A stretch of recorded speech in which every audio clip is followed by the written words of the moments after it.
Hello guys, இது உங்கள் கவி Tamil anime. இன்றைக்கி நாம் லார்ட் ஆஃப் பிளானட் அனிமேவோட 15th எபிசோடை தான் பார்க்க போகிறோம். வாங்க எபிசோடுக்குள்ளே போயிடலாம். எப்பியோட ஸ்டார்டிங்கில் ஹீரோ சொல்கிறேன், ஜேடோட குவாலிட்டி அதிகமாக இருந்தால் நீ அது குழந்தையோட தோல் மாதிரி ஃபீல் பண்ணணும், உன்னால் உணர முடியுதா?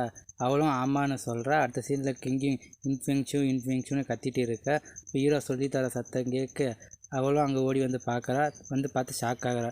ஹீரோ சொல்கிறான், சோல் தான் இதயத்தை உருவாக்குது, இதயம் தான் மைண்டை உருவாக்குது, அந்த மைண்டு தான் சோலை டெஸ்ட்ராய் பண்ணுது. அது மட்டும் இல்லாமல் அதுக்கு உருவாக்குற பண்பு இருக்குது, உன்னோட லைஃப்பையும் டெத்தையும் சர்க்குலேட் பண்ணு. அப்போ கிங்கிங் சொல்கிறேன், என்ன இது, நான் உன்னை எல்லா இடத்துலையும் தேடினா, ஆனால் நீ இங்கே ஒளிஞ்சிருக்க, நான் இதை பற்றி உனக்கு எக்ஸ்பிளைன் பண்ணுறேன்னு ஹீரோ சொல்கிறான். அப்போ சியு, சரி இன்னைக்கு இது போதும், நீ கேட்ட எல்லா இடமும் இதில் இருக்குது, எடுத்துக்கோன்னு சொல்லிவிட்டு அங்கேருந்து ஓடி போயிடுறா. அப்போ அவள் திரும்பவும் லாடியின், நீங்கள் ஃப்ரீயாக இருந்தீங்கன்னா எனக்கு இன்னும் கொஞ்சம் சொல்லித்தாங்க, என்னோடய ஃபேவரட் பெட் இந்த சிட்டியில் காணாமல் போச்சு, அதோட பேர் டின் ஏப்புன்னு சொல்கிறா. ஹீரோவும் சரி குட் பைன்னு சொல்கிறா. அவளும் குட் பைன்னு சொல்கிறா. இதை பார்த்து கிங்கு கோவப்படுறா. அப்போ அவள் சொல்கிறா, இன்ஃபெக்ஷன் நீ எப்படி மற்றவங்களுக்கெல்லாம் சொல்லித்தர, எனக்கு இதெல்லாம் சொல்லித்தர மாட்டியா? இதை கேட்ட ஹீரோ, நீ என்கிட்ட சொல்லித்தர கேட்கவே இல்லையே, அதை பற்றி எனக்கு தெரியாது, நீ அவளுக்கு என்ன கற்று வந்தியோ அதை எனக்கு கற்றுக் கொடுக்கணும், சரி நான் உனக்கு கண்டிப்பாக சொல்லித்தரேன்னு ஹீரோ சொல்ல, அப்பயும் அவள் பிடிவாதம் பிடிக்கிறா. அப்போ ஹீரோ சொல்கிறான், கிங்கு உங்கள் அம்மாவோட உடம்பு சரியாயிடுச்சா?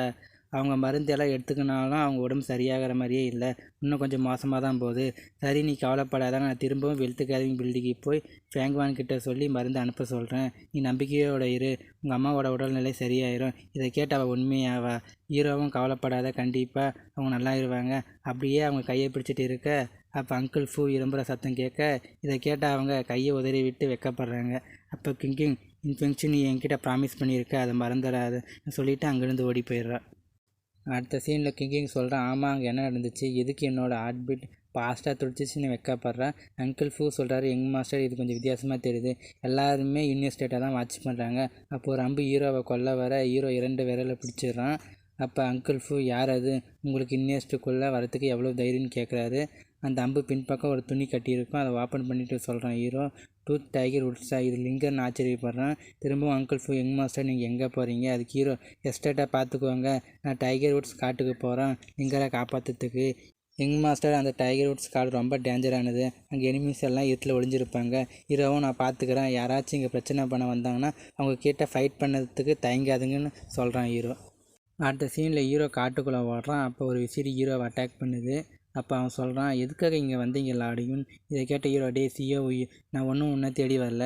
அப்போ சிஓஇ சொல்கிறான், நான் ஒரு பொண்ணை பார்த்தேன், அவளோட கையில் அடிபட்டு இருக்குது, அவள் அப்படியே காட்டுக்குள்ளே ஓடி போனான், அவள் எவ்வளோ நேரம் உயிரோடு இருப்பான்னு சொல்ல முடியாது.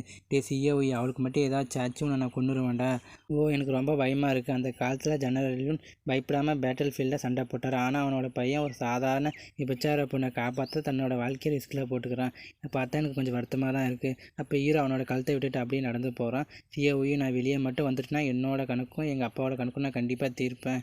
இதை கேட்ட சிஓஇ, இன்ஃபெக்ஷன் நீ எப்படி என்னோட பம் வில்லேஜை தீர்த்து கட்டினியோ அதே மாதிரி நான் உனக்கு திருப்பி கொடுப்பேன்டான்னு சொல்கிறான். அடுத்த சீனில் ஹீரோ லிங்கரை தேடிட்டு இருக்கான். அப்போ ஒரு மரத்தில் முக்கோணம் போட்ட ஒரு சிம்பிள் இருக்குது. எனக்கு தெரியும் லிங்கர் புத்திசாலியான பொண்ணுன்னு, அவள் தான் இந்த குழுவை விட்டுட்டு போயிருக்கணும். அப்போ ஒரு சவுண்டு கேட்க ஹீரோவும் லிங்கர்னு கத்துறான். அடுத்த சீனில் லிங்கர் அடிபட்டு கீழே போய் விழுற. அப்படியே 2 பேர் வரதை காட்டுறாங்க. ஹீரோ அந்த இடத்துக்கு போய் பார்க்குறான். அப்போ அவன் சொல்கிறான், லிங்கரை யாரோ ஒருத்தன் கடத்திட்டு போயிருப்பான். அப்போ அவனோட பவரை யூஸ் பண்ணி டச் பண்ணி பார்க்குறான். அடுத்த சீனில் லிங்கரை சுற்றி 3 பேர் இருக்காங்க. அதில் நடுவில் இருக்கவன் சொல்கிறான், பாஸ் நம்ம எவ்வளோ நேரம் இந்த காட்டிலே இருக்கிறது, வரும்போது ஒரு டைகராக பார்த்தோம், ஆனால் நம்ம ஒரு அழகான பொண்ணை பிடிச்சிருக்கோம், இவள் கண்டிப்பாக நல்ல விலைக்கு போவா. அப்போ அவன் லிங்கர் வாயில் ஏதோ ஒன்று ஊற்றுறான். அப்போ அவன் அது யாருன்னு கேட்க, நம்ம ஹீரோ மேஜிக்கல் ஷேடோ ஸ்கில்லை யூஸ் பண்ணி 3 பேரை ஒரே செகண்டில் முடிச்சிடுறான். லிங்கர் மை லார்ட்னு சொல்கிறா. ஹீரோவோ லிங்கர்னு கத்துறான். அடுத்த சீனில் லிங்கர் மை லார்ட்னு சொல்கிறா. ஹீரோவோ அவகிட்ட, லிங்கர் இப்போ நீ ஓகே தானே, நான் கொலைகாரங்க எல்லாரையும் துரத்தி விட்டேன். அப்போ அவளுக்கு என்னமோ ஆக ஹீரோவும் என்னாச்சுன்னு கேட்குறான். ஹீரோ அவனோட பவரை லிங்கருக்கு அனுப்புகிறான். அப்போ அவன் சொல்கிறான், இந்த பாய்சன் ஏற்கனவே உடல் உறுப்புக்குள்ள எல்லாம் நுழைஞ்சி போச்சு. அப்போ அந்த டிராகன் சொல்லுது, இந்த பாய்சனால் கல்டிவேஷன் மட்டும் பாதிக்காது, அவளோட கான்சியஸும் பாதிக்கும், இன்னும் 3 நாளில் கான்சியஸ் எல்லாம் இழந்துடுவா, அதே மாதிரி நடைப்பிணமாக மாறிடுவா. திடீர்னு வலி தாங்க முடியாமல் கீழே விழுந்துடுறா. இதுக்கு வேறு வழியே இல்லையான்னு ஹீரோ கேட்குறான். அதுக்கு அந்த இந்த டிராகன் திட்டிலே ஆன்டிடோடு இல்லை, ஆனால் எனக்கு அதை பற்றி தெரியும், இந்த காட்டுக்குள்ளே எவன் லெவலான ஒரு எறும்பு இருக்குது, அதோட பேர் டென்சின் கிராஸ். ஹீரோவும் டென்சின் கிராஸான்னு சொல்கிறான். இதோட இந்த எபிசோடு முடியுது கைஸ். நம்ம அடுத்த எபிசோடு சந்திப்போம். Bye guys.